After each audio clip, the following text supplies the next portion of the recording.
जय जगन्नाथ दर्शक बंधु नमस्कार। आज आसतु आमे जानिबा बच्चन स्मारकी फुटबॉल टूर्नामेंट विषय रे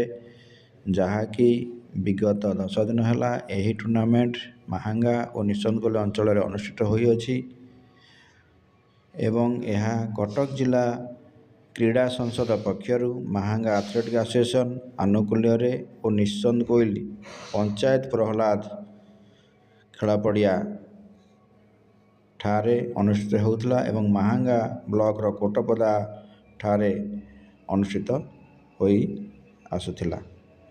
एवं एही फुटबॉल टूर्नामेंट बुधवार अपराह्न उद्यापित हो जाइछि। यार फाइनल मैच रे Nita football academy Khuntuni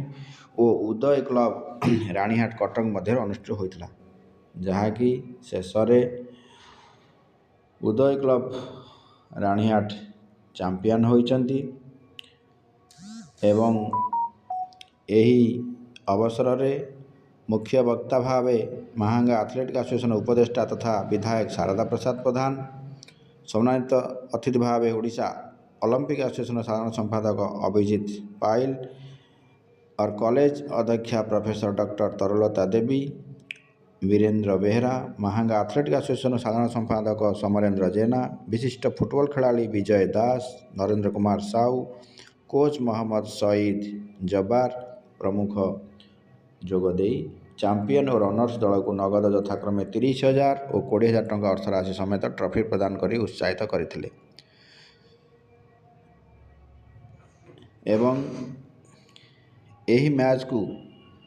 referee S आलम, साकलेन आशरिफ और सुनील हेम्ब्रम और रामचंद्र आल्दा, दैतारी कारुआ,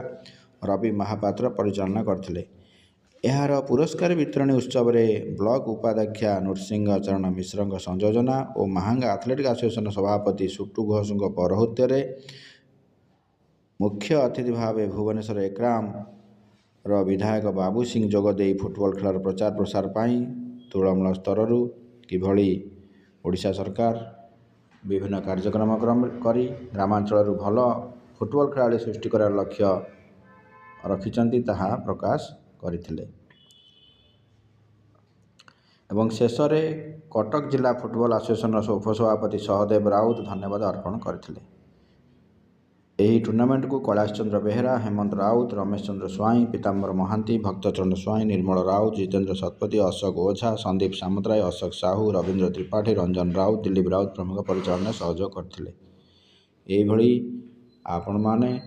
आमर वीडियो देखुछन, आमर वीडियो को लाइक शेयर सब्सक्राइब करे भूलियो नै। रहले।